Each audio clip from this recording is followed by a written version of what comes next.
आ गया बवाल गाने का पोस्टर। जी हाँ दोस्तों, आपका स्वागत है मेरे चैनल ऑसम भोजपुरी पर। वीडियो को पूरा देखिएगा। वीडियो पसंद आए तो वीडियो को लाइक और चैनल को सब्सक्राइब कीजिएगा। दोस्तों, अभी अभी पवन सिंह के काला ओढ़नी गाने के पोस्टर को रिलीज कर दिया गया है। आप लोग देख सकते हैं पवन सिंह के काला ओढ़नी गाने के पोस्टर को। क्या जबरदस्त पोस्टर है काला ओढ़नी गाने का। दोस्तों, मैं आप लोगों को बता दूं कि इस गाने को पवन सिंह और शिल्पी राज ने गाया है। वहीं इस गाने को प्रिंस प्रियदर्शी ने लिखा है और प्रियांशु सिंह ने इस गाने में म्यूजिक दिया है। साथ ही इस गाने के वीडियो में पवन सिंह के साथ क्वीन शालिनी और विकास मेहता ने काम किया है।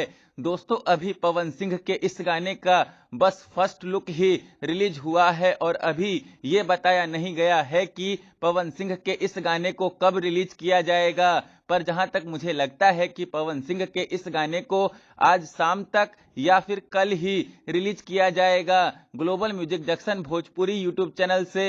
तो आप लोग इस गाने के फर्स्ट लुक को खूब शेयर कीजिए, खूब प्यार दीजिए। धन्यवाद। खैर, फिर मिलते हैं दोस्तों किसी नए वीडियो में। वीडियो पसंद आए तो वीडियो को लाइक और चैनल को सब्सक्राइब कीजिएगा।